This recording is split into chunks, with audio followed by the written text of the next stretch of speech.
The horseshoe appeared on her doorstep 3 days after she arrived in Riverside, California, and Olivia Burton had no idea who left it there, or why someone would think a seamstress needed blacksmith work cluttering her entrance.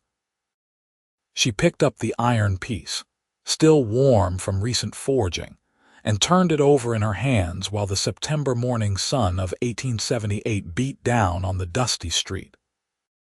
The metal had been shaped with careful precision, each curve symmetrical and smooth, and when she looked closer, she noticed tiny decorative marks along the outer edge that served no practical purpose, but made the horseshoe beautiful in its own rugged way.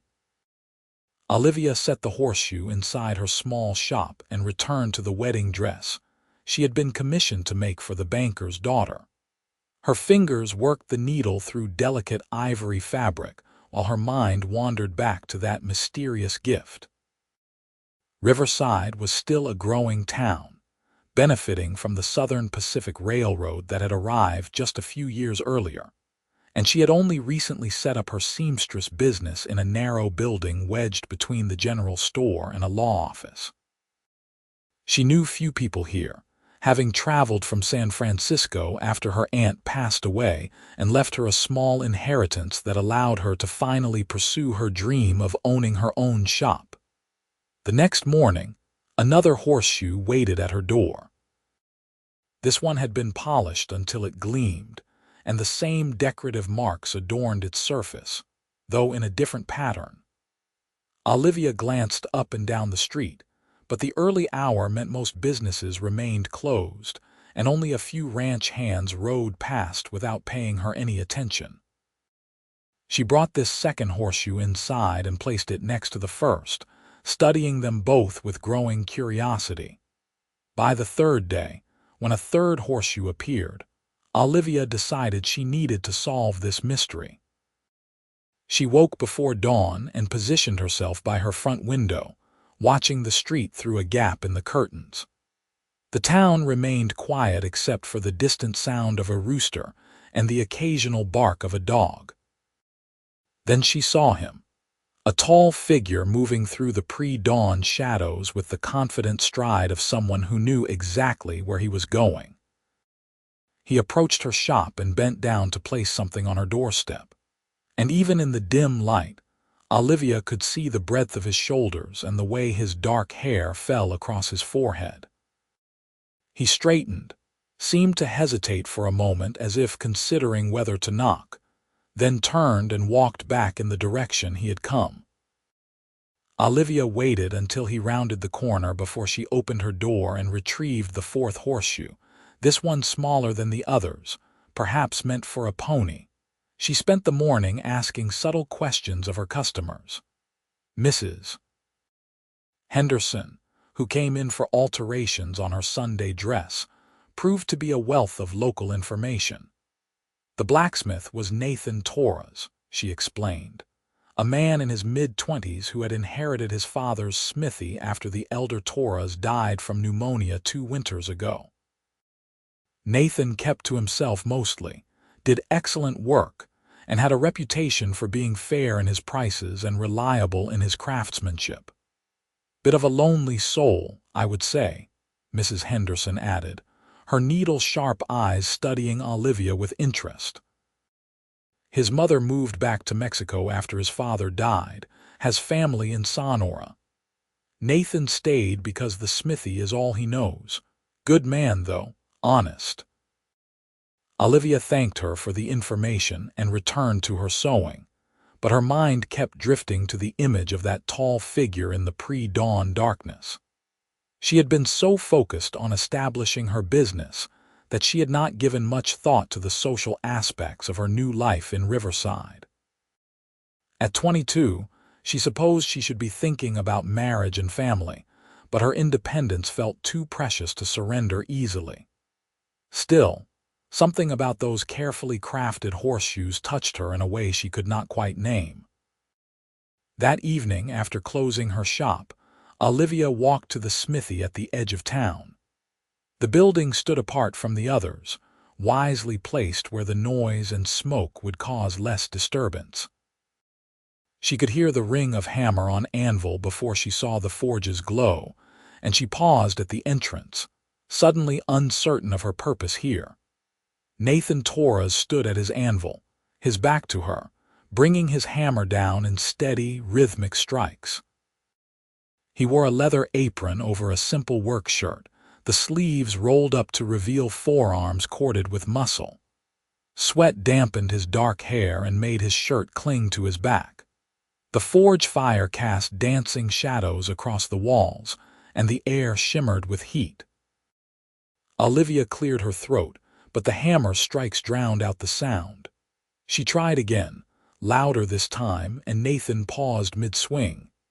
He turned, and she found herself looking into dark brown eyes that widened with surprise and something else, perhaps embarrassment.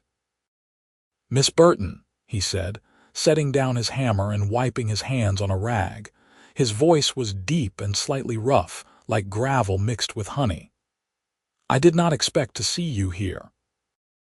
"I came to ask about the horseshoes," Olivia said, grateful that her voice came out steady despite the sudden flutter in her chest.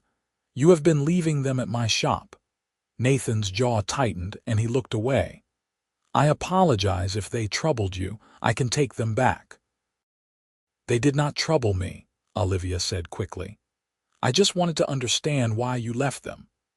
He was quiet for a long moment, and in the silence, Olivia could hear the crackle of the forge fire and the distant sound of piano music from one of the saloons. Finally, Nathan met her eyes again. "I wanted to welcome you to Riverside," he said. "I am not good with words, so I thought I would do what I know how to do, make things, but I realize now it probably seemed strange." "It seemed thoughtful," Olivia corrected. "The craftsmanship is beautiful. Those decorative marks, they must take extra time." A faint smile crossed Nathan's face, transforming his serious expression into something warmer. "My father taught me that anything worth making is worth making well, even something as simple as a horseshoe." "Your father sounds like he was a wise man." "He was." Nathan's expression grew distant. "He came here from Mexico when he was young, built this smithy with his own hands. He wanted to create something lasting." Olivia understood that desire. "That is why I came to Riverside. To build something of my own." They stood in comfortable silence for a moment, and Olivia realized she did not want to leave just yet. "I should let you return to your work. Thank you for the horseshoes. I will keep them." "You are welcome to visit any time," Nathan said, and there was something hopeful in his voice that made Olivia's heart skip. "I mean, if you ever need metalwork done, hooks for hanging dresses or needles or whatever a seamstress might need." "I will remember that," Olivia promised, and she meant it. Over the following weeks, Olivia found herself thinking about Nathan Torres more often than she cared to admit. She would catch herself pausing in her work to wonder what he was making in his forge, or whether he ate proper meals, or if he ever felt lonely in that smithy at the edge of town. The horseshoes now hung on her wall, arranged in a row that caught the afternoon light and reminded her of his quiet gesture of welcome. She began walking past the smithy on her way to the general store, even though it was slightly out of her way. Sometimes she would see Nathan working, his hammer rising and falling with patient precision. Once, he looked up and caught her watching, and she had hurried on with heated cheeks, feeling foolish as a schoolgirl. The opportunity for another conversation came when the lock on her shop door began sticking. Olivia tried to fix it herself, but the mechanism had rusted, and she lacked the proper tools.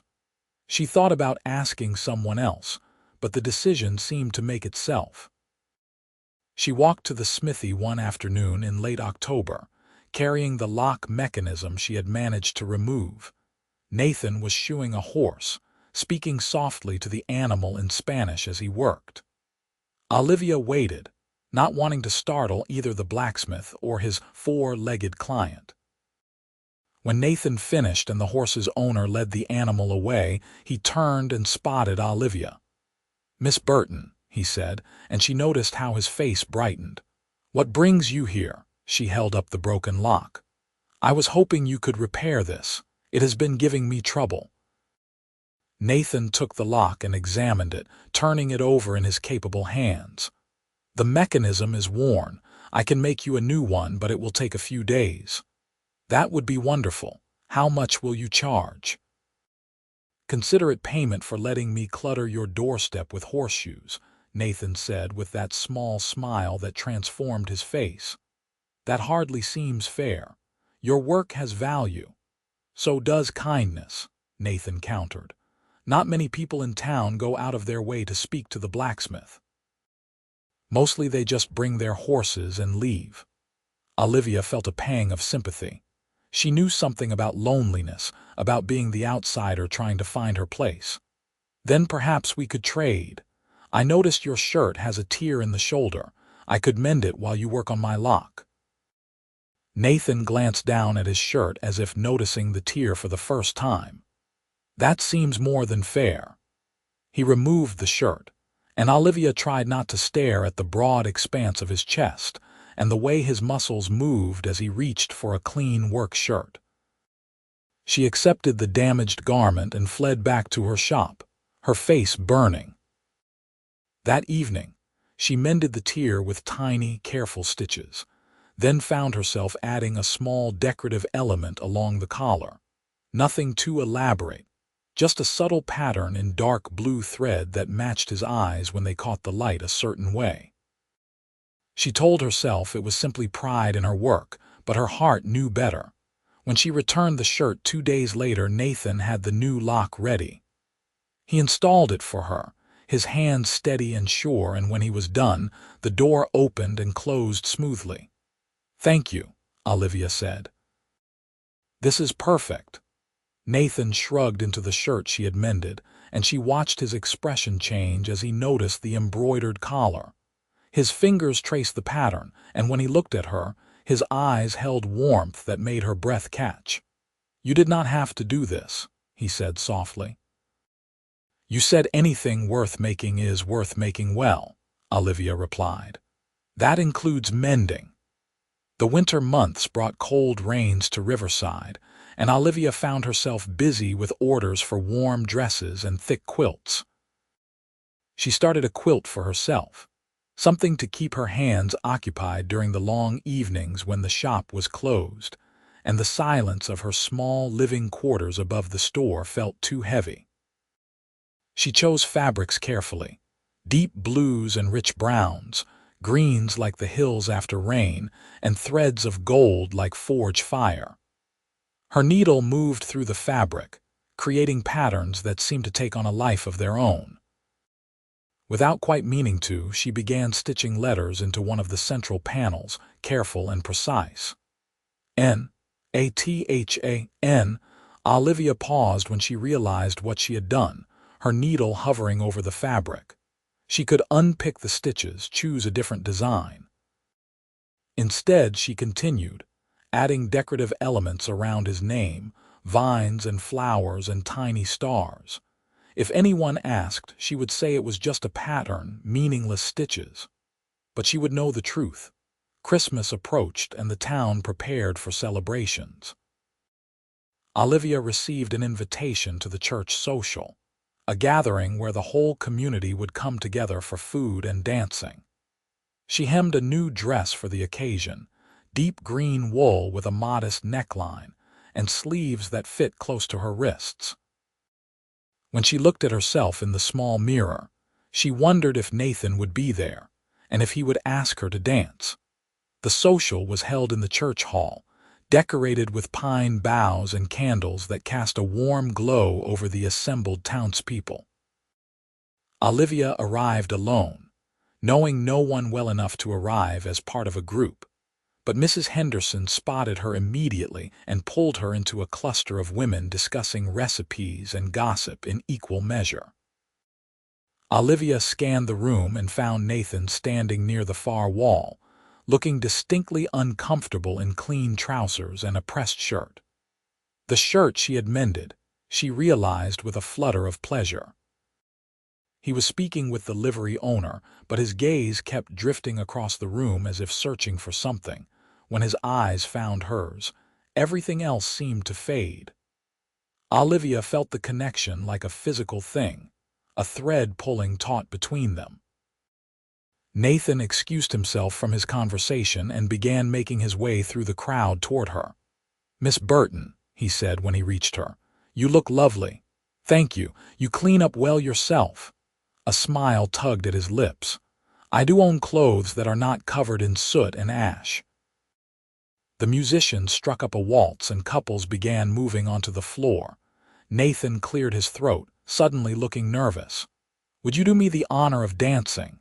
Olivia placed her hand in his, feeling the calluses from years of smithing work, the strength in his fingers. "I would be delighted." He led her onto the floor and placed his other hand at her waist, the touch respectful but firm. As they began to move, Olivia discovered that Nathan danced with the same careful precision he brought to his blacksmithing. He guided her smoothly through the steps, and she found herself relaxing into the rhythm, into the warmth of his nearness. "I am surprised you dance so well," she said. "I would not have expected a blacksmith to have much practice." "My mother insisted I learn," Nathan said. "She said dancing teaches balance and rhythm, both useful skills for the forge." "She sounds like a remarkable woman." "She is.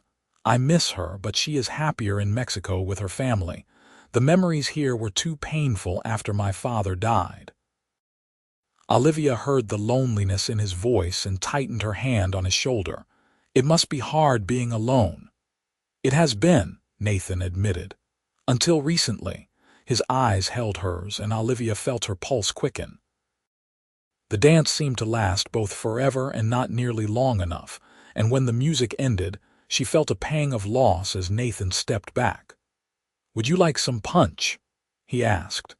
They spent the rest of the evening together, talking and laughing with an ease that surprised Olivia. Nathan told her about learning the smithing trade from his father, about the satisfaction of creating something useful with his own hands. Olivia shared her dreams of expanding her business, perhaps taking on an apprentice someday, creating beautiful things that would outlast her. "Like my father wanted," Nathan said softly. "Something lasting." When the evening ended and Nathan offered to walk her home, Olivia accepted without hesitation. The night was cold but clear, stars scattered across the sky like diamonds on velvet.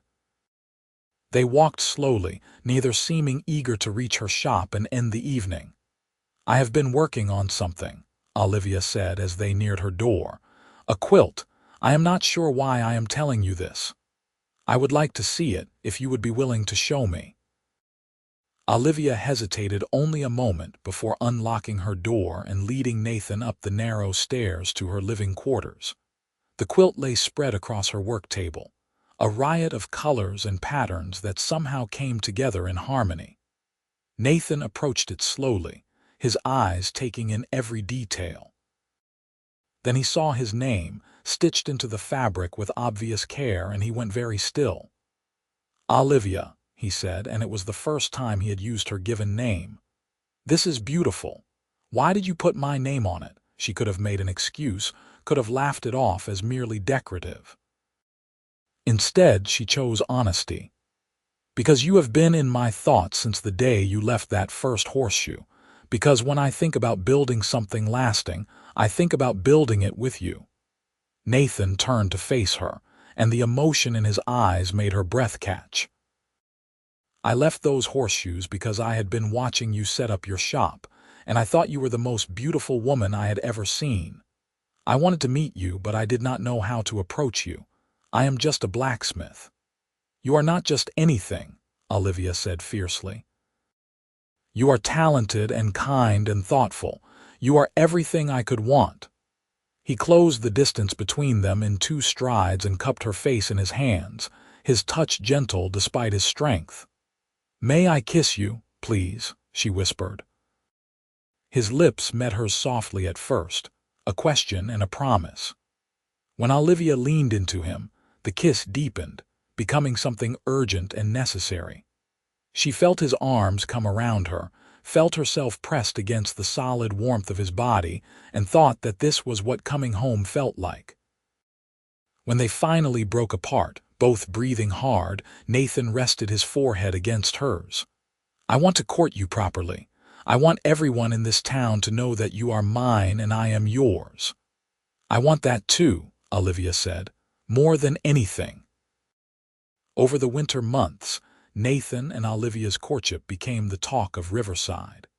He called on her every Sunday, arriving with his hair still damp from washing and wearing his best clothes. They would walk along the Santa Ana River, watching the water flow toward the distant ocean, talking about everything and nothing. Nathan brought her small gifts, metalwork crafted with obvious care. A needle case with her initials engraved on it, hooks shaped like flowers for hanging her dresses, a delicate metal bookmark with tiny leaves along its edge. Olivia continued working on the quilt, adding more panels, more patterns, weaving their story into the fabric. She stitched a horseshoe in one corner, a forge in another, her shop in a third. In the center, surrounded by vines and flowers, Nathan's name remained, but she added her own beside it, the letters intertwined. In January, Nathan came to her shop with an unusual request. "I want to make you something special, but I need to know your ring size." Olivia's heart leaped. "My ring size? Unless I am being too presumptuous. I know we have only been courting a few months, but I knew the day you came to my forge that first time. You are the one I want to build a lasting life with." Tears pricked Olivia's eyes. "You are not being presumptuous. Yes, I will marry you. Yes to everything." Nathan's face broke into a wide smile, and he lifted her off her feet, spinning her around the shop while she laughed. When he set her down, he kissed her thoroughly, neither of them caring that anyone passing by could see through the window. "I will make you a ring worthy of you," Nathan promised. "It will take me some time to get it right. Take all the time you need. I am not going anywhere." True to his word, Nathan spent his evenings working on Olivia's ring. He melted down gold coins he had been saving, purifying the metal with painstaking care. He studied books on jewelry making borrowed from the general store, practicing techniques until his hands knew them by instinct. When he finally showed her the finished ring, Olivia gasped. The band was smooth gold, but Nathan had added delicate engraving around it, a pattern of vines and tiny flowers that echoed the design she had stitched around his name on the quilt. Set into the band was a small garnet, deep red like the forge fire, held in place by thin gold prongs shaped like leaves. "It is perfect," Olivia breathed. "Nathan, this is the most beautiful thing I have ever seen." "Not as beautiful as you," he said, slipping it onto her finger. It fit perfectly warm against her skin. "Marry me, Olivia Burton. Be my wife." "Yes," she said again, though she had already given him her answer. "Yes, always." They set the wedding date for April, when the hills would be green from spring rains and wildflowers would carpet the valleys. Olivia threw herself into making her own wedding dress, determined that it would be her finest work. She chose cream-colored silk that shimmered in the light, cutting and sewing with meticulous care. The bodice fit close, with long sleeves and a high neckline appropriate for a church wedding. She embroidered the cuffs and collar with the same pattern that adorned her engagement ring, tiny vines and flowers in thread that matched the gold. Nathan built them a house, working in every spare moment he could find. It was small but sturdy, just beyond the smithy, with 2 rooms downstairs and a sleeping loft above. He crafted the door hinges himself, and the window latches, and the hooks for hanging pots and pans. Every nail and beam was placed with care, and Olivia could see the love he poured into creating their home. She made curtains for the windows and cushions for the chairs Nathan built. She sewed quilts and tablecloths and dish towels, each piece bearing some small decorative element that showed her pride in her work. The quilt with Nathan's name she set aside as a wedding gift, planning to present it to him on their wedding night. As spring arrived, the whole town seemed to catch their excitement. Mrs. Henderson helped organize the wedding breakfast, enlisting other women to contribute their best dishes. The church ladies decorated the sanctuary with wildflowers and white ribbons. Even the usually gruff livery owner offered his finest horses to pull the wagon that would carry Olivia to the church. The night before the wedding, Olivia sat in her room above the shop, too excited to sleep. She thought about her journey to Riverside, how she had arrived alone and uncertain, and how Nathan had changed everything with his simple gesture of welcome. Tomorrow she would become his wife, would begin building the lasting life they both wanted. She picked up the quilt and ran her hands over the stitches, feeling the texture of the fabric, the raised letters of their names. This would be her gift to him, tangible proof of her love, something that would keep them warm through cold nights and serve as a reminder of how their story began. The wedding day dawned clear and bright, with a soft breeze carrying the scent of orange blossoms from the groves outside town. Olivia dressed carefully, her hands trembling only slightly as she fastened the buttons of her gown. Mrs. Henderson arrived to help with her hair, pinning it up in an elegant style and placing a simple veil over it. "You look like an angel," the older woman said, her eyes misting. "Nathan Torres is a lucky man." "I am the lucky one," Olivia replied, and she meant it with her whole heart. The church was packed when she arrived. It seemed the entire town had turned out to witness their union. But Olivia had eyes only for Nathan, standing at the altar in a new suit she had made for him, midnight blue with subtle gray pinstripes. His face lit up when he saw her, and she could see his throat work as he swallowed hard. The ceremony passed in a blur of words and promises, the minister's voice rising and falling as he spoke of love and commitment. Olivia heard herself repeating vows, felt Nathan's strong hand holding hers, saw the shine of tears in his eyes when he slipped a second ring onto her finger, a wedding band to accompany her engagement ring. "I now pronounce you man and wife," the minister said. "You may kiss your bride."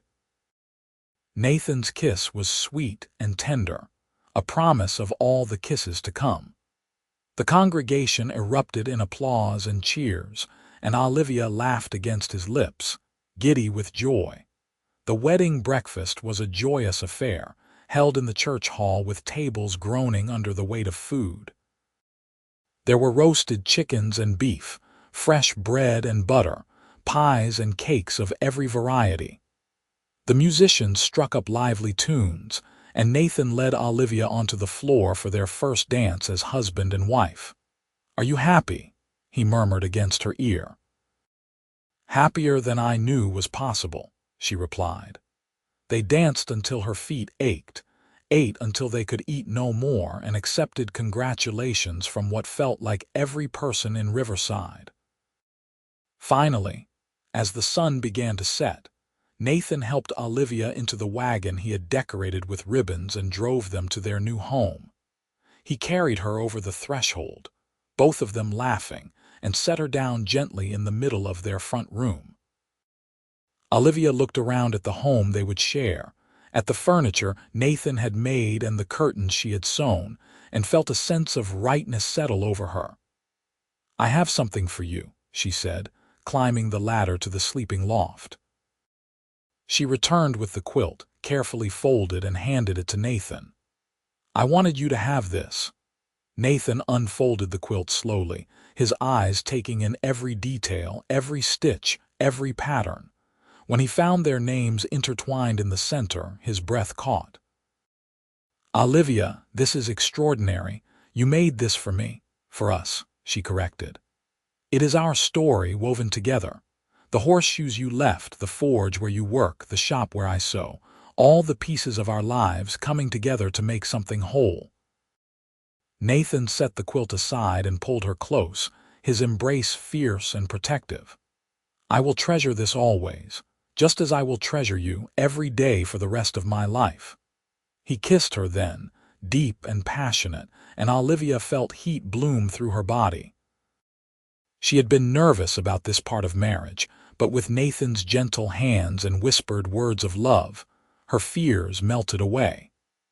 They climbed to the sleeping loft together, spreading the quilt over their bed, and christened their marriage under the soft glow of lamplight. The days that followed settled into a comfortable rhythm. Olivia woke early each morning to prepare breakfast while Nathan stoked the forge fire. They ate together, talking about the day ahead, making plans for their future. Then Olivia would walk to her shop while Nathan began his work at the smithy. She found she did not want to give up her business, and Nathan never suggested she should. He took pride in her skill, showed off the clothes she made him to anyone who would listen. When customers came to the smithy, he directed their wives to Olivia's shop, singing her praises until she would have to shush him with a kiss. Their evenings were spent together, sometimes in comfortable silence as they worked on their separate crafts, sometimes in conversation that ranged from the mundane to the profound. Nathan taught Olivia basic metalworking, showing her how to shape heated metal, though she lacked the strength for heavy forge work.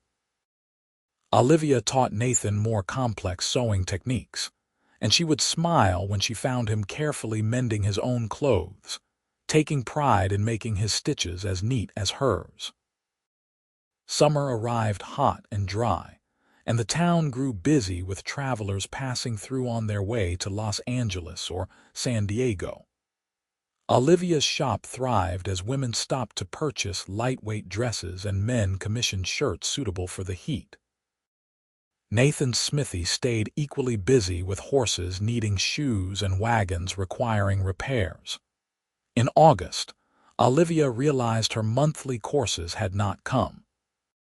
She waited another week to be certain before telling Nathan, choosing a quiet evening when they sat together on the porch, watching the sunset paint the sky in shades of orange and pink. "I have news," she said, taking his hand. "We are going to have a baby." Nathan's eyes went wide, and for a moment he seemed frozen. Then a smile spread across his face, growing wider until he looked like he might burst from happiness. He pulled Olivia into his lap, holding her carefully as if she might break. "A baby," he repeated, wonder in his voice. "We are going to be parents. Are you happy?" Olivia asked, though she could see the answer in his face. Happy does not begin to cover what I am feeling. Grateful, amazed, terrified, overjoyed, all of it at once. He placed his hand on her still flat stomach. "When?" "I think February, if my calculations are correct." Nathan kissed her forehead, her cheeks, her lips. "I will take care of you, both of you, I promise." And he did. As Olivia's body changed, swelling with their growing child, Nathan became even more attentive. He insisted she rest more, hired a girl from town to help in the shop when orders grew heavy. He rubbed her aching feet in the evenings and held her hair when morning sickness left her retching. He talked to her belly, telling their unborn child stories about his father and mother, about how he and Olivia had fallen in love. Olivia made tiny clothes, gowns and blankets and soft booties. She sewed with joy in every stitch, imagining the baby who would wear them. Nathan crafted a cradle from smooth wood, carving a pattern of horses and flowers along its sides. He tested it obsessively, making sure it rocked evenly, that there were no rough edges or splinters. Winter came, and with it colder weather that drove Olivia to spend more time at home. She had officially closed her shop for a few months, putting a sign in the window explaining she would reopen in spring. Her regular customers understood, some even stopping by the house with gifts for the coming baby, blankets and toys and useful advice. Mrs. Henderson appointed herself Olivia's guardian, checking on her weekly and sharing wisdom from her own experiences as a mother of 5. "The first one is always the scariest," she said, "but women have been doing this since Eve. You will be fine, and Nathan will survive his worry even if it does not feel like it." In late February, on a night when rain drummed steadily on the roof, Olivia felt the first pains. She woke Nathan, trying to keep her voice calm even as fear skittered through her. "It is time," she said. "You need to fetch the midwife." Nathan was out of bed and dressed in seconds, his face pale but determined. "I will be right back. Do not have this baby without me." Despite her anxiety, Olivia laughed. "I will do my best to wait." He rode through the rain to fetch Mrs. Patterson, the town midwife, and returned with both her and Mrs. Henderson in tow. The older women took charge with the easy confidence of experience, heating water and preparing clean linens while Nathan paced anxiously downstairs. The labor was long and difficult, lasting through the night and into the next day. Olivia clung to the memory of Nathan's face, his love for her, and pushed when Mrs. Patterson told her to push, breathed when told to breathe. She heard Nathan pacing below, heard him occasionally call up to ask if she was all right, heard Mrs. Henderson yelling at him to stop hovering and trust them to do their work. Finally, as afternoon light filtered through the windows, Olivia felt her son slip into the world. His cry was strong and lusty, and Mrs. Patterson laid him on Olivia's chest, still connected by the cord, his tiny face red and wrinkled and absolutely perfect. "A boy," the midwife announced, "strong and healthy." Nathan appeared in the doorway, looking terrified to come closer. "Olivia, are you all right? Come meet your son," she said, her voice hoarse from screaming. He approached slowly, his eyes locked on the baby. When he reached the bed, he sank down beside Olivia, his hand trembling as he touched their son's tiny head. "He is so small," Nathan whispered. "He is perfect," Olivia corrected, "just like his father." They named him Noah after Nathan's father, Gabriel for Nathan's middle name, and he immediately became the center of their world. Nathan proved to be a devoted father, waking for midnight feedings even though he could not nurse, changing soiled cloths without complaint, walking the floor for hours when Noah fussed. Olivia watched her husband cradle their son and fell in love with him all over again. Nathan sang to Noah in Spanish, the lullabies his own mother had sung to him. He showed the baby his forge, keeping him at a safe distance but explaining what he was doing as if Noah could understand. He made toys with his clever hands, rattles and wooden horses, each one sanded smooth and tested thoroughly before being given to his son.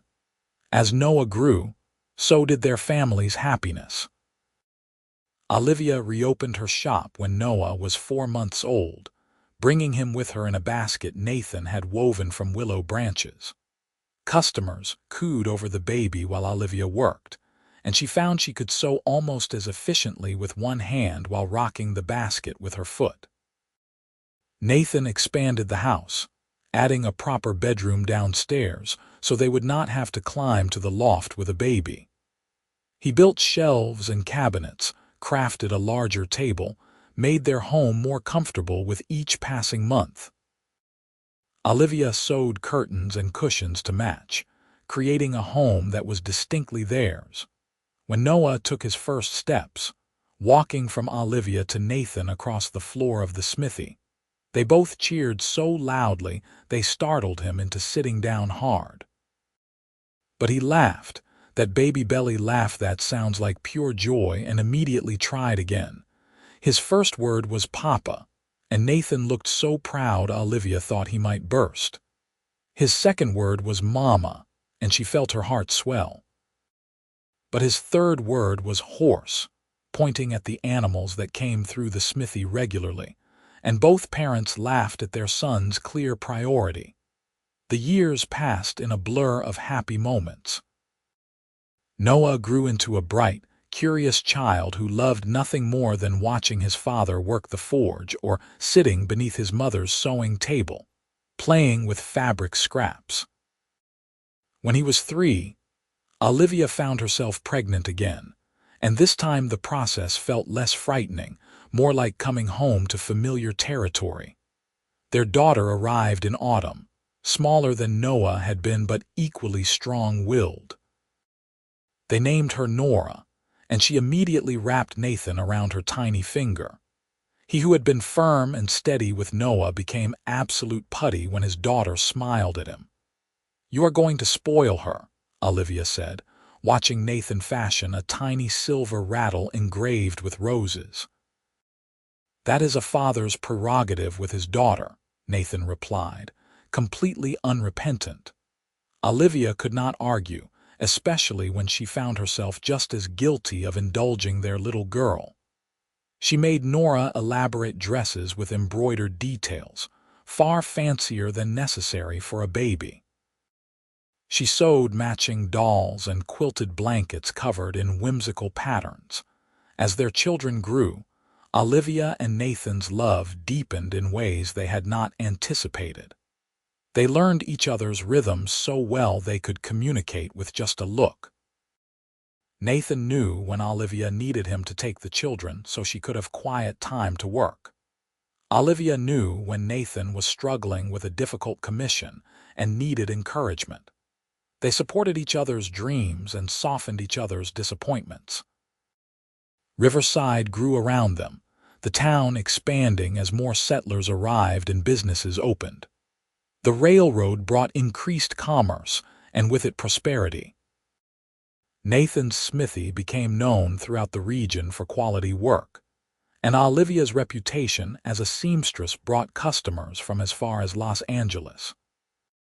They hired apprentices eventually, Nathan taking on a young man named Samuel who showed promise with metalwork, Olivia training a girl named Lucy who had a natural eye for design.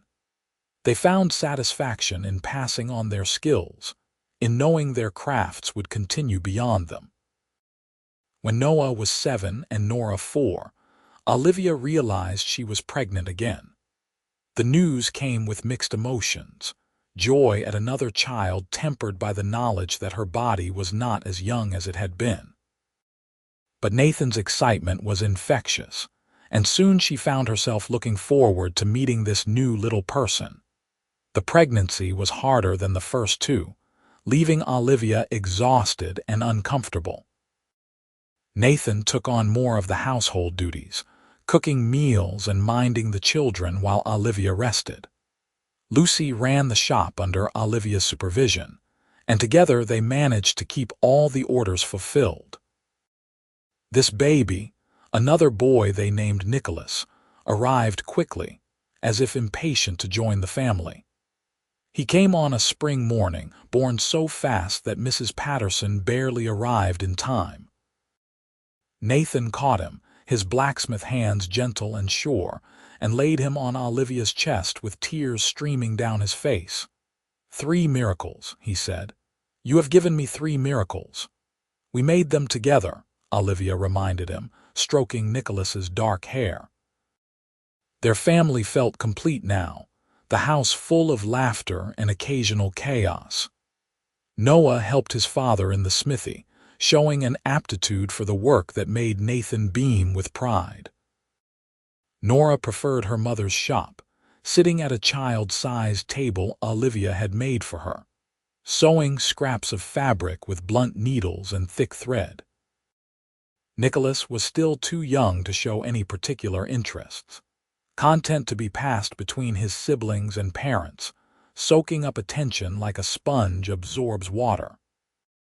He was a happy baby, rarely fussing, and Olivia often found Nathan simply holding him, marveling at the weight and warmth of his son.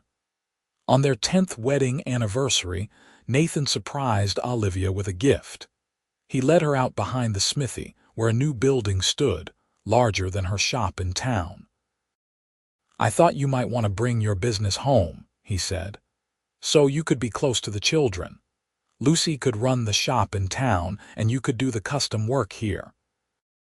Olivia walked through the new building, taking in the large windows that would let in perfect light for sewing, the shelves Nathan had built for storing fabric, the work table positioned exactly at the right height.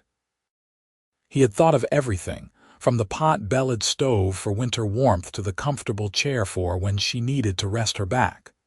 "This is wonderful," she said, tears streaming down her face. "Nathan, this is too much." "It is not nearly enough," he countered, pulling her close. "You have given me everything, a home, children, a life beyond anything I imagined possible. This is just wood and nails. You deserve so much more." "I have everything I need," Olivia said, "right here." They stood together in the new workroom, holding each other, and Olivia thought back to that first horseshoe Nathan had left on her doorstep 12 years ago. She had been so uncertain then, so alone. Now she was surrounded by family, by love, by a life they had built together with patient hands and open hearts. The years continued their steady march. Noah grew tall and strong, his shoulders broadening until he looked like a younger version of his father. He officially became Nathan's apprentice at 13, learning the forge work with the same careful precision Nathan had learned from his own father. Olivia watched them work together, their heads bent over a project, and felt her heart swell with pride and love. Nora developed into a skilled seamstress, her tiny stitches even neater than Olivia's.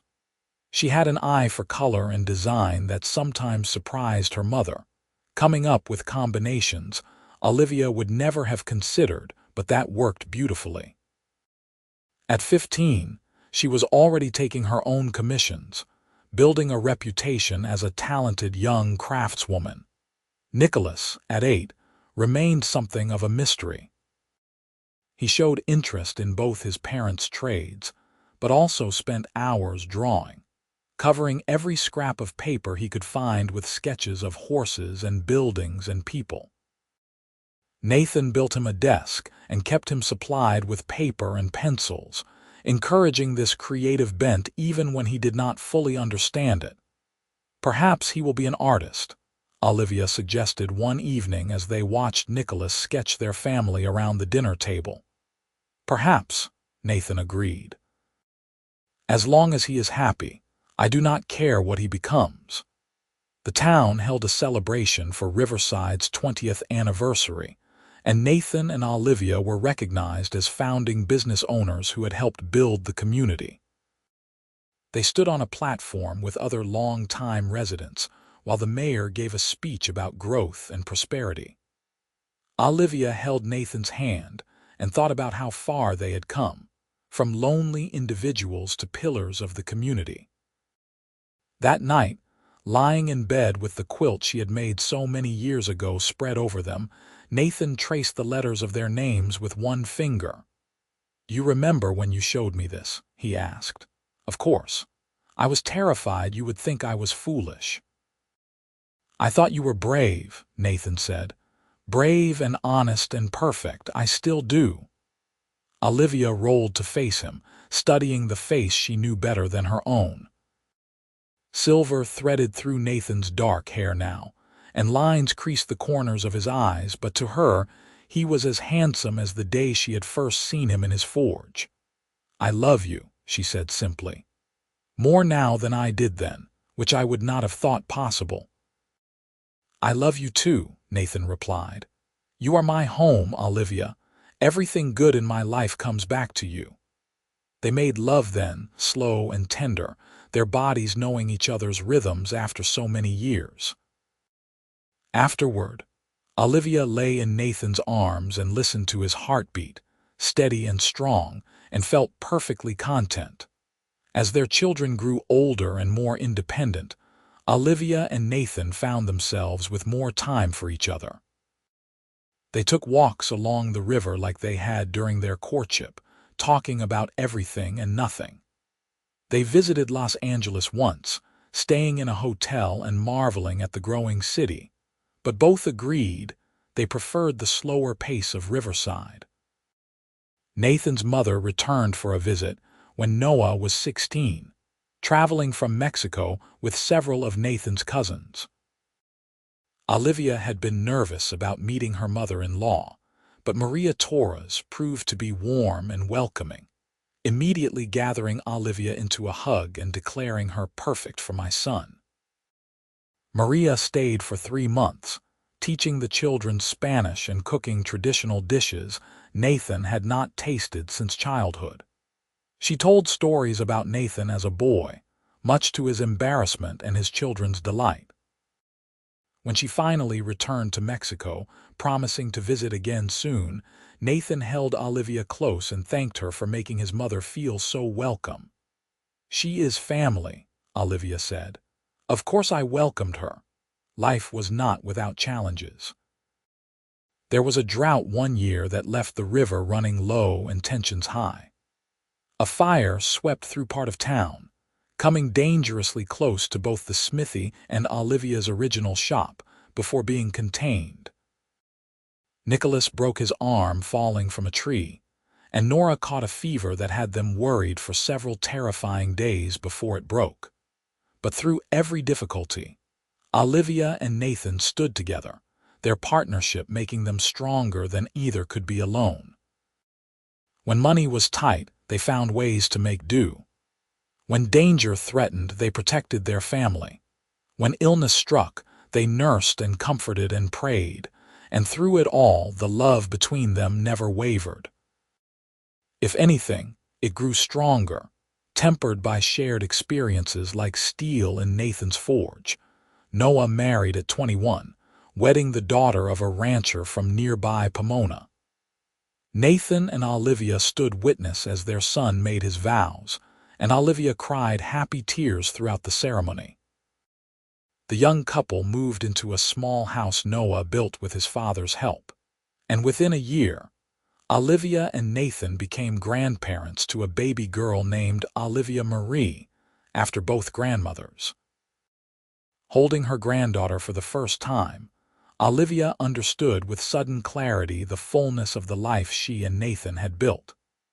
This tiny person was their legacy, a continuation of the love story that had begun with horseshoes left on a doorstep and a name stitched into a quilt. Nora married 2 years later, choosing a schoolteacher named William who adored her gentle spirit and creative mind. Their wedding was held in the same church where Olivia and Nathan had wed, and Olivia made her daughter's dress with the same care she had put into her own so many years ago. Watching Nora walk down the aisle, radiant in white silk, Olivia felt Nathan's hand find hers and squeeze gently. "Our little girl," he whispered. "Not so little anymore," Olivia replied, but she understood what he meant. No matter how old their children grew, part of her would always see them as the baby she had held, the toddlers who had clutched her skirts, the youngsters who had filled their home with laughter. Nicholas proved to be the wanderer of the family. At 18, he announced his intention to study art in San Francisco, and though Olivia's heart ached at the thought of him so far away, she and Nathan supported his dream. They sold one of Nathan's prize horses to help fund Nicholas's education, considering it money well spent if it brought their son happiness. Nicholas wrote faithfully, his letters full of descriptions of his classes and the bustling city life. He sent sketches that showed real talent, and Olivia framed several, hanging them proudly in the house. When he came home for visits, he was full of stories and new ideas, but he always seemed glad to return to the familiar rhythms of Riverside. As Olivia and Nathan moved into their 50s, they began to slow down, letting their bodies dictate a gentler pace. Nathan took on fewer commissions, focusing on training Samuel to eventually take over the smithy. Olivia continued her custom work, but spent more time on personal projects, quilts for each of her grandchildren, special garments for family celebrations. They had accumulated 5 grandchildren by then, and the house was often full of young voices and running feet.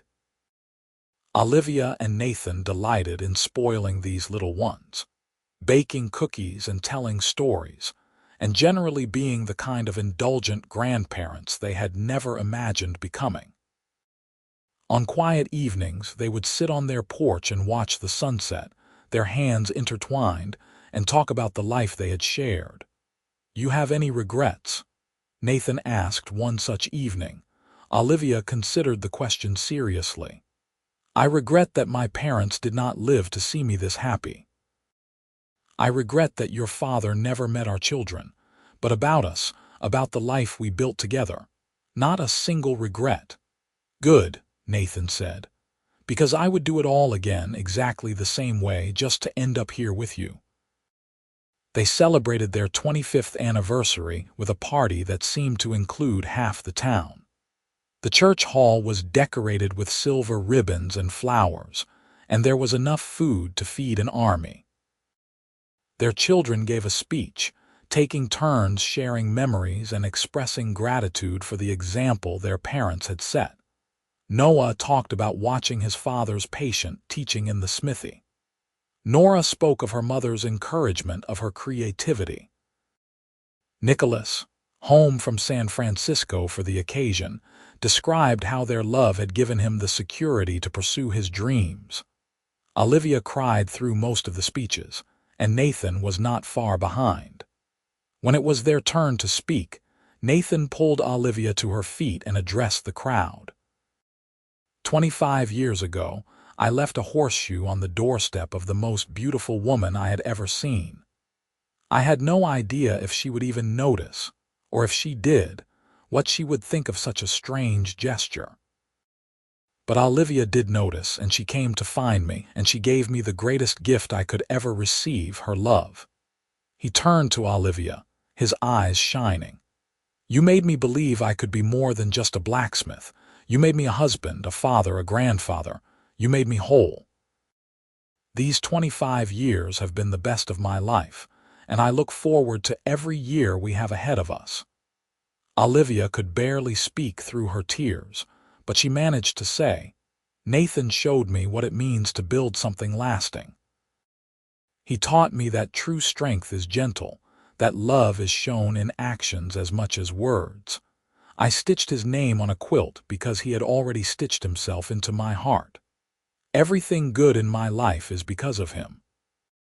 The party continued late into the night, with dancing and laughter, and the kind of celebration that comes from genuine joy. When Nathan and Olivia finally went home, exhausted but happy, they found that someone had decorated their bedroom with flowers and candles, and the quilt with their names was folded at the foot of the bed. "Our children," Olivia said, recognizing Nora's touch in the arrangement. "They learned from the best," Nathan said, pulling her close. "A mother who shows her love in every stitch, a father who tries to follow her example." The years continued their steady march, bringing both joys and sorrows.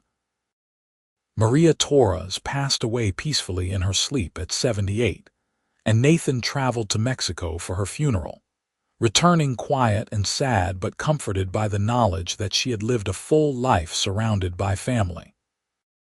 Samuel officially took over the smithy when Nathan was 60, though Nathan still came by most days to consult and occasionally work on special projects.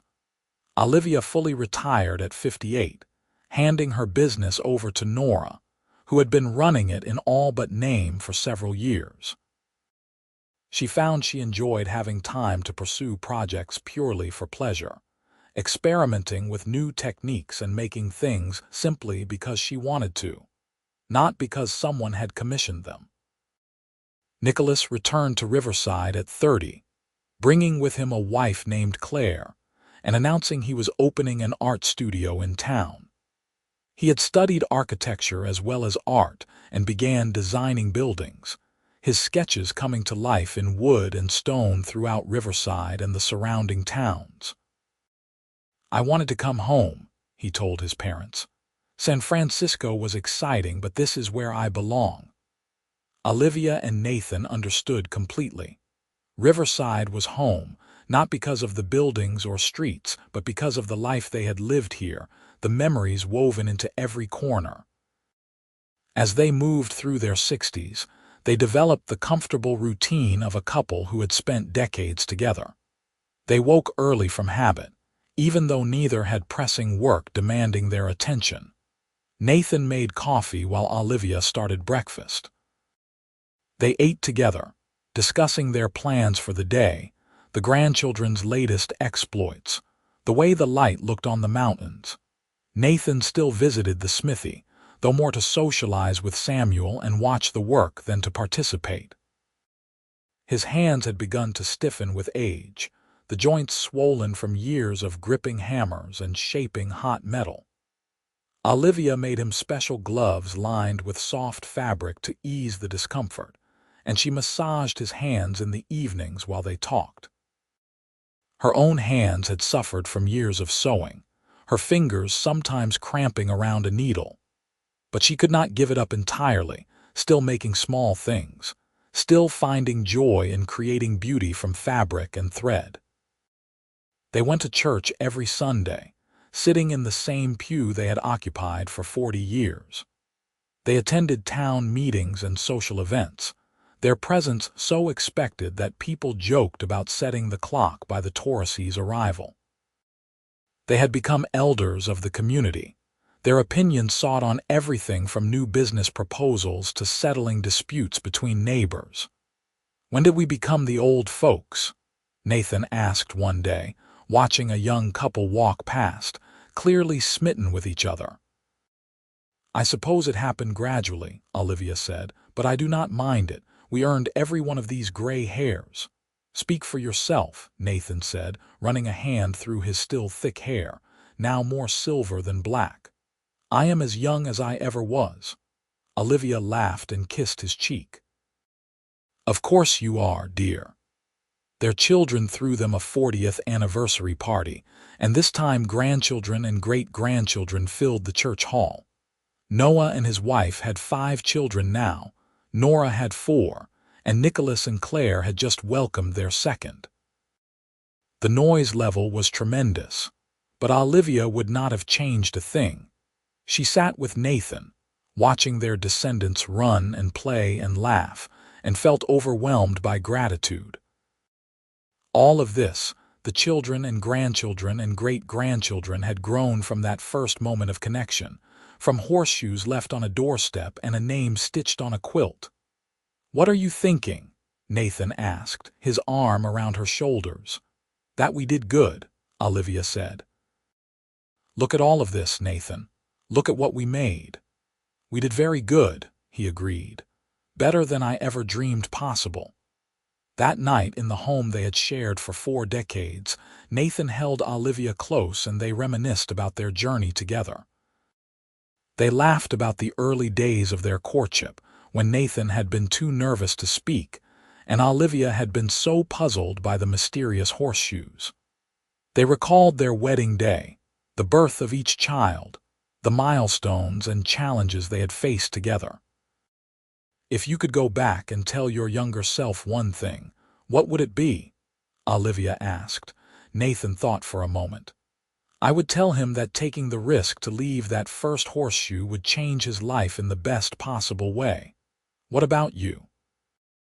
"I would tell her that the man in the forge is worth every bit of trust she decides to place in him, that he will love her faithfully for the rest of their lives." "I do love you," Nathan said softly, "more than words can express." "I know," Olivia replied. "You show me every day." As they drifted off to sleep, Olivia felt the weight of the quilt over them, the one she had made so long ago with Nathan's name stitched into the fabric. It had kept them warm through countless nights, had covered their children when they were small, had been packed away and brought out again as a treasured relic of their early love. The quilt was worn now, the fabric thin in places from decades of use. But it remained strong where it mattered, the stitches holding firm, the name still visible. Like their love, it had weathered time and use and still served its purpose, still provided warmth and comfort. They continued on into their 70s, slowing down but not stopping. Nathan's hands eventually became too stiff to work at the forge at all, but he contented himself with advising Samuel and teaching his grandsons the finer points of metalworking. Olivia's eyesight weakened, making detailed sewing difficult, but she could still piece together quilts and enjoyed doing so, making blankets for everyone she knew. Their children worried about them, especially after Nathan had a health scare that proved to be nothing serious but reminded everyone of their mortality. Noah wanted them to move in with his family. Nora suggested hiring help. Nicholas offered to build them a smaller, more manageable house. But Olivia and Nathan refused all assistance. This was their home, the place they had built together, and they would stay here as long as they were able. They compromised by allowing a young woman from town to come clean once a week and accepting dinner invitations from their children with regularity. They celebrated their 50th anniversary with a simple gathering, just family this time, because neither of them wanted the fuss of a large party. Their children presented them with a book filled with photographs and written memories from everyone in the family. Olivia and Nathan paged through it together that night, tears streaming down their faces as they read about the impact they had made on so many lives. "We were blessed," Nathan said. "So very blessed." "We still are," Olivia reminded him. "Look at what surrounds us. Look at all this love." The seasons turned, spring giving way to summer, summer to fall, fall to winter, winter back to spring again in the endless cycle of life. Olivia and Nathan marked the passage of time by the arrival of new great-grandchildren, by the celebration of birthdays and holidays, by the simple joy of waking up next to each other one more day. Nathan passed away quietly in his sleep at the age of 78. Olivia woke one morning to find him still and peaceful beside her, his face relaxed, one hand reaching toward her even in death. The grief that slammed into her was profound, a physical pain that left her breathless. But even through the tears, she felt gratitude for the years they had been given, for the love that had sustained them both. The funeral was the largest Riverside had ever seen. It seemed everyone in town came to pay their respects to the blacksmith, who had shod their horses and made their tools, and lived his life with quiet dignity and grace. His children spoke, his grandchildren, even some of his great-grandchildren who barely remembered him but had been told stories of his kindness and skill. Olivia sat in the front pew, the same pew where she had married Nathan 53 years earlier, and listened to people describe the man she had loved. They spoke of his integrity, his craftsmanship, his gentle nature. They told stories about his patience in teaching young apprentices, his fairness in business dealings, his devotion to his family. And Olivia thought about horseshoes left on a doorstep, about taking a chance on love, about building a life one day at a time with patient hands and an open heart. She thought about the quilt that still lay on their bed, his name forever stitched beside hers, and she knew that while Nathan was gone, their love remained. It lived in their children and grandchildren, in the buildings he had made hardware for, in the memories of everyone whose life he had touched. After the funeral, family and friends returned to the house for a meal. Olivia moved through the gathering in a daze, accepting condolences and hugs, trying to be strong for her children even as her heart felt shattered.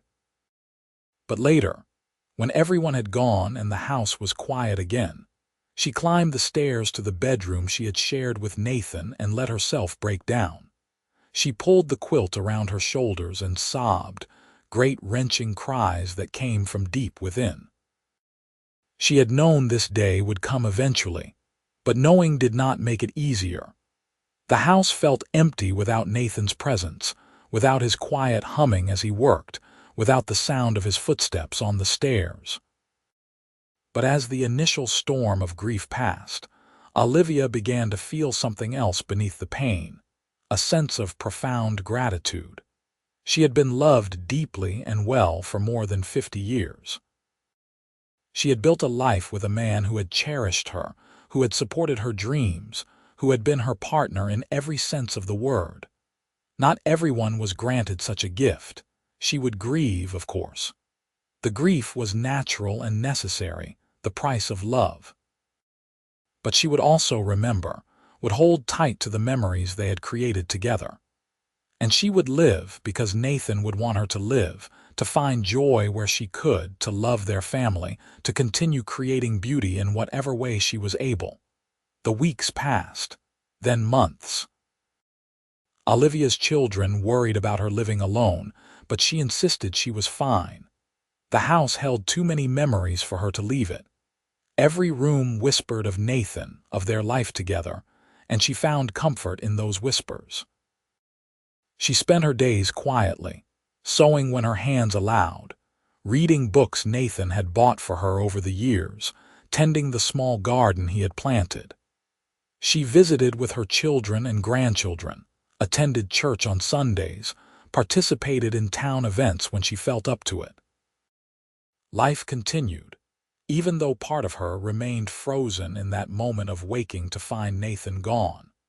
Nicholas moved his family into the house Nathan had built behind the smithy, close enough to check on Olivia daily, but giving her the independence she craved. It was a good compromise, and Olivia appreciated being near family without having to give up her home. On what would have been their 54th anniversary, Olivia sat on the porch and looked out at the land they had lived on for so many years. The smithy still operated, now run by Samuel's son, carrying on the tradition Nathan had inherited from his own father. Her original shop in town was now owned by Nora's daughter, the third generation of seamstresses in their family. Their legacy lived on, not just in buildings and businesses, but in the values they had instilled in their descendants. Hard work and honest dealing, creating things that would last, treating others with respect and kindness. These principles, lived out daily by Olivia and Nathan, had taken root in their children and spread outward like ripples in water. Olivia lived 3 more years after Nathan's death, years filled with both sorrow and sweetness. She saw 2 more great-great-grandchildren born, their tiny faces reminding her of her own babies so long ago. She finished one last quilt, this one depicting the story of her life with Nathan, from those first horseshoes to their final years together. She divided her treasured possessions among her children, making sure each had something meaningful to remember her by. And every night, she slept beneath the quilt she had made when she was young and newly in love, with Nathan's name stitched beside hers, and she felt his presence as surely as if he still lay beside her. When Olivia passed away peacefully in her sleep at the age of 81, her family grieved but also celebrated a life well lived. They buried her next to Nathan in the Riverside Cemetery, under a large oak tree that provided shade even in the hottest summer months. The stone bore both their names and the dates of their lives, but also a simple inscription that their children had chosen together. They built something lasting. The house and forge remained in the family, passed down through the generations. The quilt with their names became a treasured family heirloom, brought out for special occasions and handled with reverence.